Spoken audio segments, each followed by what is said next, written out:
Kenapa Allah tidak kelihatan? Jawabannya ada sebentar kalau kita sholat ikhwan. Di awal sekali kita angkat tangan mengucapkan Allahu Akbar. Allah Maha Besar. Gitu.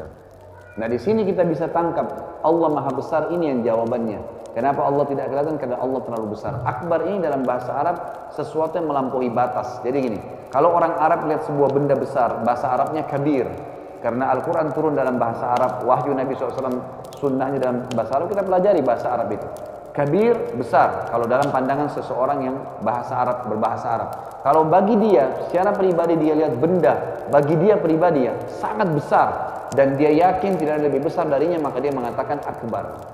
Jadi kalau kita bilang Allahu Akbar, ikrar secara pribadi dalam bahasa Arab, artinya Allah itu memang maha besar, dan ada lebih besar daripada itu. Dari mana memahami ini?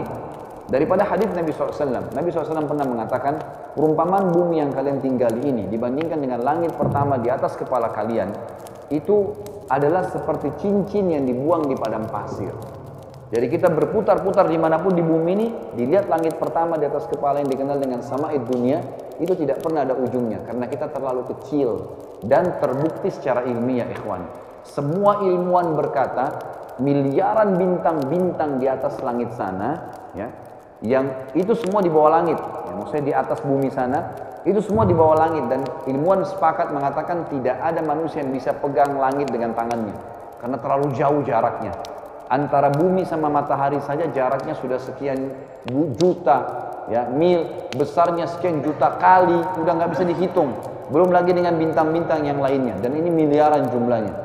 Dan saya pernah duduk dengan satu orang dosen dari UI, beliau mengajar ilmu pengetahuan alam, ikut kebetulan di dalam daurah saya, lalu dia bilang, Ustaz, yang Ustaz jelaskan ini secara ilmiah pernah terbukti kalau di abad 18 Masehi, itu para ilmuwan dengan teknologi canggih yang ada pada saat itu, mereka mengira, mereka menangkap matahari adalah planet terbesar di alam semesta ini.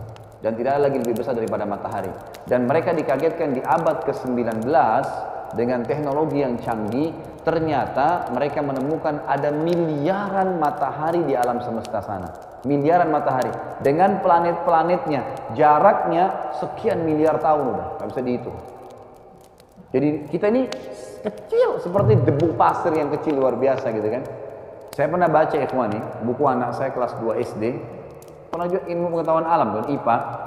Kemudian saya baca ada satu judulnya Alam Semesta. Ada satu paragraf menggelitik saya, dan saya memang tertarik melihat itu. Saya jadikan di bahan ceramah. Dibilang di situ, jarak secara ilmiah terbukti antara bumi dengan Pluto, planet yang satu matahari dengan kita, itu 274 tahun kecepatan cahaya. Jaraknya. Jadi saya kadang-kadang berkelakar sama jemaah saya di pengajian. Kalau kita kirim astronot masih bayi, umurnya dia 70 tahun, mati tengah jalan, belum sampai di Pluto. Orang cuma bisa pakai alat, nggak tahu di sana 274 tahun, karena manusia sekarang umurnya seperti itu, gitu kan? Jadi nggak mungkin. Itu satu matahari, bagaimana dengan yang lainnya? Dan subhanallah, semua bintang-bintang yang miliaran, jaraknya sekian jauh, itu ya semua di bawah langit. Semua ilmuwan semua sepakat mengatakan tidak ada manusia bisa pegang langit ini dengan tangannya, karena jaraknya terlalu jauh, gitu kan? Baik, kata Nabi SAW, di atas langit pertama dan langit kedua, yang besarnya digabung antara langit pertama dengan bumi hanya seperti cincin dibuang di padang pasir. Riwayat lain mengatakan seperti biji dibuang di sawah. Langit ketiga, langit 2, 1 dan bumi digabung tiga-tiganya, dibanding langit ketiga hanya seperti cincin dibuang di padang pasir. Sampai langit ketujuh, 6, 5, 4, 3, 2, 1, 6 lapis langit di atas kepala kita dan satu bumi digabung, 7-7-nya, dibanding langit ketujuh hanya seperti cincin dibuang di padang pasir. Ini luar biasa. Dan kata Nabi SAW, langit yang luas itu dipenuhi oleh malaikat. Dalam hadis Bukhari yang lain, riwayat Bukhari tentang hadis Isra dan Mi'raj, beliau mengatakan, saya sedang dimi'rajkan ke langit.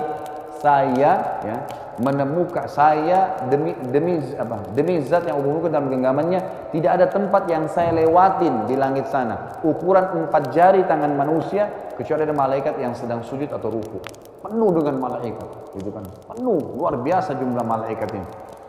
Maka kata Nabi SAW juga dalam hadis lain, di langit tujuh ada rumah namanya Baitul Ma'mur, dalam surah At-Tur, wal Baitul Ma'mur, tempat tawafnya malaikat. Kata Nabi SAW dalam hadis sahih, setiap hari 70.000 malaikat masuk ke dalamnya. Riwayat lain mengatakan tawaf pergi, gak akan pernah kembali lagi. Terus dari pertama diciptakan sampai kapan yang Allah inginkan, hari kiamat. Jadi berapa jumlah malaikat? Jumlah mereka sangat banyak, gitu kan? Ringkasnya adalah di atas langit ketujuh kata Nabi SAW ada sebuah tempat namanya Sidratil Muntaha. Dan Nabi SAW mengatakan besarnya Sidratil Muntaha digabung antara 7 lapis langit dan bumi 8-8-nya hanya seperti cincin dibuang di padang pasir. Atasnya lagi ada Allah ciptakan sebuah lautan. Dan kalau kalian ingin, kata Nabi SAW, bacalah firman Allah, wa kana arsyu alal ma', dan singgasananya Allah ada di atas air.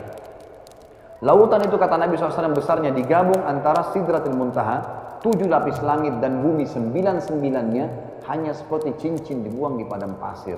Dan arsh ya, ini dibanding lautan ya. Dan arshnya Allah digabung antara lautan. Jadi kita ini ada dalam lautan dan lebih halus dari sekian juta kali debu yang ada di lautan itu. Kata Nabi SAW, dan arsy Allah digabung antara lautan tadi, Sidratil Muntaha, 7 lapis langit dan bumi, 10-10-nya hanya seperti cincin dibuang di padang pasir. Itu arsy Allah. Dan kata Nabi SAW, Allah di atasnya akbar, Allah lebih besar. Jadi kalau antum tanya kenapa saya nggak bisa lihat Allah, karena Allah terlalu besar, nggak bisa dijangkau dengan mata manusia. Untuk lebih jelasnya, coba kita renungi sama-sama. Jam berapa azan dulu? Baik, 5 menit lagi ya.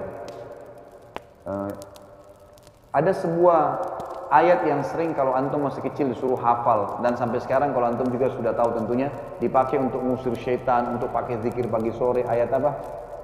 Ayat kursi. Apa itu ayat, ikhwani? Ayat itu artinya informasi. Kursi itu dalam bahasa Arab bukan seperti yang kita pakai duduk, bahasa Indonesia kursi tempat duduk. Kalau kursi bahasa Arab itu pijakan kaki raja di singgasana. Jadi kalau raja punya singgasana ada pijakan kakinya untuk naik ke atas duduk, itu namanya kursi. Apa Allah bilang dalam ayat kursi? Informasi tentang kursinya Allah, pijakan kakinya. Wasi'ah kursiyuhus samawati wal ard. Pijakan kakinya Allah saja itu telah menutupi seluruh langit dan bumi, gitu kan? Jadi ini ayat firman Allah SWT. Jadi memang pijakan kakinya saja. Bagaimana dengan Allah Azza wa Jalla? Maka Allah tidak kelihatan. Dan penting saya sampaikan ikhwani, bahwasanya Allah Azza wa Jalla ini tidak dilihat di dunia, bukan cuma oleh kita tapi seluruh nabi-nabi. Cukuplah riwayat Bukhari, waktu Aisyah bertanya kepada Nabi SAW mengatakannya, Rasulullah, waktu anda mi'raj ke langit, hal tara rabbak, apa anda sempat melihat Tuhan anda? Maka Nabi SAW mengatakan, nurun ala nur anna arah. Allah itu cahaya di atas cahaya, bagaimana saya bisa melihatnya? Tinggal pertanyaannya ikhwani, lalu apakah atau kapan kita melihat Tuhan kita?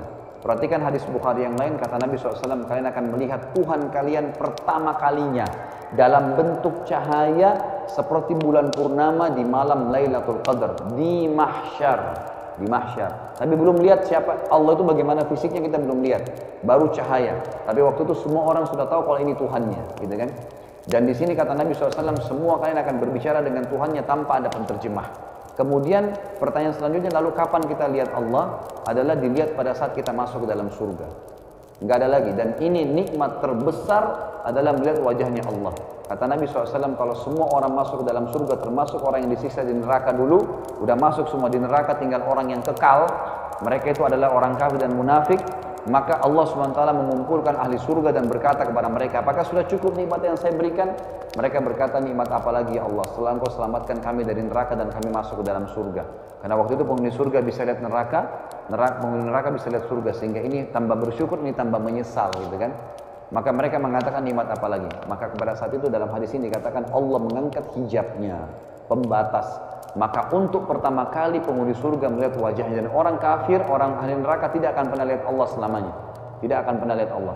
Dan pada saat mereka melihat wajahnya Allah, mereka berkata, tidak ada nikmat yang mengalahkan melihat wajahmu yang mulia. Kalau antum baca buku-buku tentang surga, pasti semua sepakat nikmat terbesar yang mengalahkan istana, makanan, minuman, pakaian, dayang-dayang adalah melihat wajahnya Allah Subhanahu wa taala. Maka Allah membukakan bagi mereka wajahnya yang mulia. Jadi ini alasan kenapa Allah Subhanahu wa taala tidak kelihatan.